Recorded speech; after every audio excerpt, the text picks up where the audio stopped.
On va faire un détour par Dabola et pour changer de sujet, parler des délégations spéciales. Nous avons donc au bout de fil Mamadou Kalibari. Monsieur, bonjour. Les grandes gueules.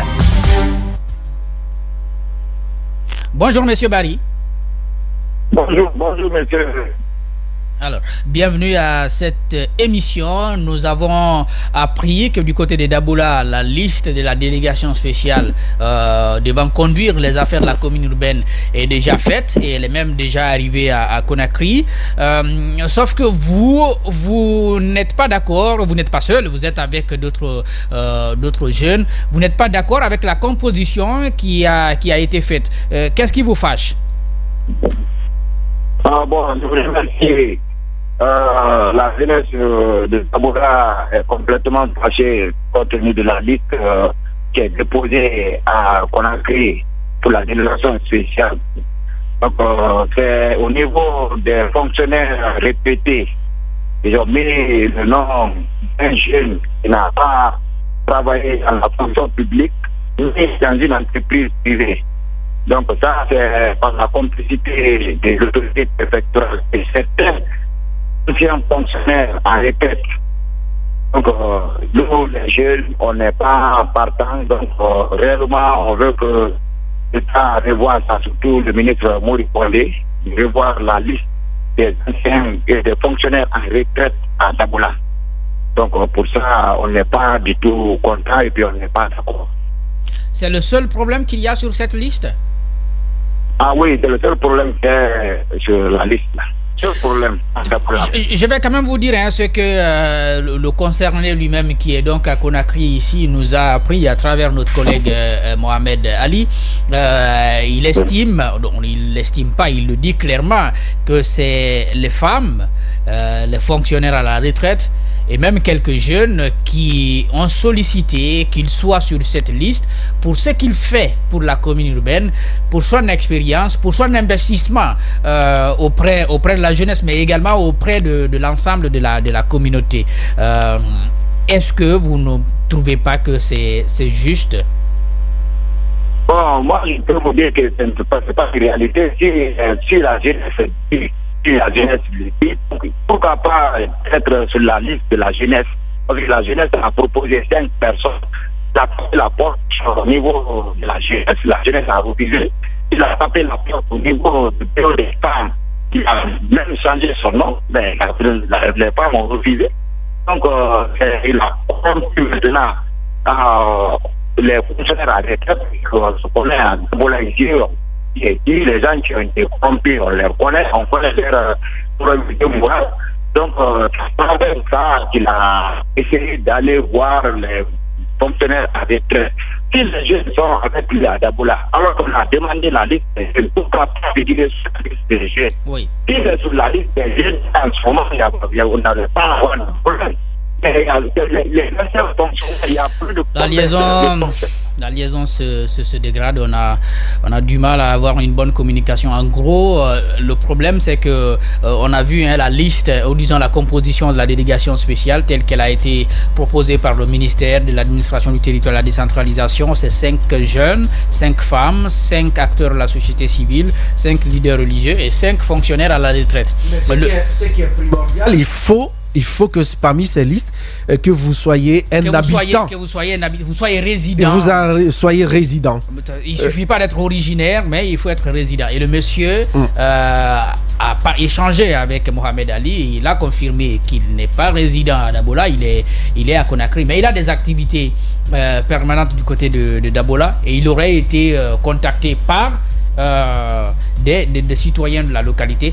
Mais effectivement, quand on écoute notre interlocuteur de tout à l'heure, si évidemment la demande venait de la jeunesse, il n'y avait qu'à le mettre sur la liste des jeunes, oui, au lieu de l'envoyer sur la liste des fonctionnaires à la retraite, puisqu'il n'a Mais est-ce que ça aussi c'est défini dans le code? Il faut forcément être des fonctionnaires retraités pour... Non, ça c'est le ministre qui... Parce que c'est de toutes les façons, c'est lui qui décide de qui va appartenir à une délégation spéciale. Il peut même s'asseoir et nommer les gens comme ça. Mais pour peut-être avoir une certaine adhésion de la communauté, il a proposé cette composition-là. Oui. Donc voilà ce qu'on a pu dire sur ça. De toutes les façons, il y a demain, M. Camara promet de prendre la parole ici et on pourra certainement l'entendre. Oui, oui, le micro. Il fait la technique en même temps ce matin. Donc, en fait, moi j'ai envie de rappeler une chose. C'était évident que par rapport à ces listes-là, dans beaucoup de localités, dans beaucoup d'endroits, ça allait crier, il y avait des bruits qui allaient se créer. Parce que les gens ne s'entendent pas forcément. Le MAT peut dire on veut 5 jeunes, on veut tel nombre venant de telle corporation pour que toutes les différentes corporations puissent être représentées là-dedans. Mais comment ils font au sein de ces corporations-là pour choisir des gens ? Quels sont les véritables critères qui sont également définis quant au choix des personnes qui doivent être issues de ces différentes corporations? On a vu la même chose, la même question a été révélée quand on mettait en place le CNT. On a vu qu'il y a eu beaucoup de bruit autour de comment finalement les gens se sont compris jusqu'à ce qu'ils puissent être à ce niveau-là. Je pense que c'est les mêmes choses qui sont aujourd'hui en train d'arriver.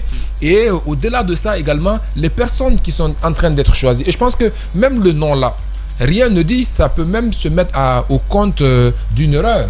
Une erreur de frappe. Moi, la première fois, dès que j'ai lu ça pour la première fois, c'est l'idée que j'ai eue. J'ai dit, mais on ne peut pas comprendre un jeune, qu'on le mette son nom comme étant quelqu'un qui est un fonctionnaire qui est déjà à la retraite pendant qu'il est encore jeune. Son nom, naturellement, doit être sur la liste des jeunes. Et si son nom n'y figure pas, c'est soit dû à une erreur de frappe, parce que je ne peux pas quand même comprendre. Mais le problème aussi, l'autre problème, dans le communiqué, il est clairement dit, comme Alassane le rappelait, il faut être résident. Il faut être résident de la localité. Je pense qu'aujourd'hui, il n'y a pas matière à polémiquer autour. Si c'est une erreur, alors l'erreur doit rapidement être rectifiée. Et au-delà de ça également, il faut qu'il y ait un travail beaucoup plus sérieux qui soit effectué par rapport à la nomination des gens qui vont représenter dans ces différentes localités, donc l'État dans ces différentes localités. Et après, derrière, c'est des gens, le plus souvent, est-ce que ces gens-là sont dotés de toutes les capacités leur permettant de pouvoir mieux gérer ces différentes questions-là? Quelle est la politique de renforcement de capacités mise en place derrière pour les accompagner afin qu'ils puissent réussir cela?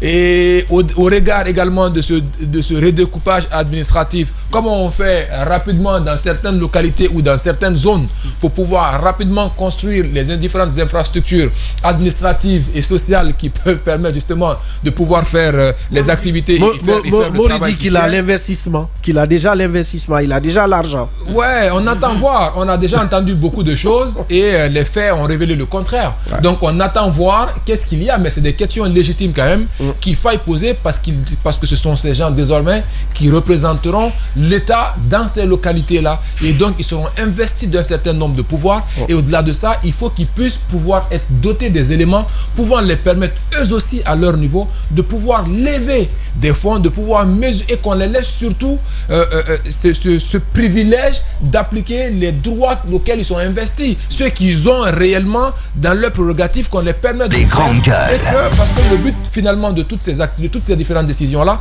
c'est pour améliorer la gouvernance locale. Évidemment. Mais pour l'améliorer, ils vont vers la décentralisation. Mais on ne veut pas vouloir mettre à ces choses à ce niveau-là et créer les problèmes ailleurs. Et l'autre préoccupation aujourd'hui, quand vous échangez, notamment avec certains observateurs, notamment politiques, ils voient cela comme étant des éléments ou des facteurs qui peuvent impacter éventuellement les prochaines élections qui peuvent venir, qui peuvent arriver. C'est pourquoi le choix des personnes qui doivent être sur ces listes-là, il faut se faire attention parce que c'est un problème latent qu'on est en train de créer qui risque d'exploser sur la figure des uns et des autres dans les mois à venir. Et donc je pense que c'est une question assez légitime qui demande beaucoup de réflexion, qui demande beaucoup de vigilance parce qu'encore une fois, les décisions qu'on prend aujourd'hui, ce sont nos problèmes de demain et pour la simple raison que les solutions d'aujourd'hui sont les problèmes de demain et les solutions de demain sont les problèmes d'après-demain. Donc il faut savoir faire très attention quant aux décisions que nous prenons en lien avec la gouvernance locale. Théophile, pour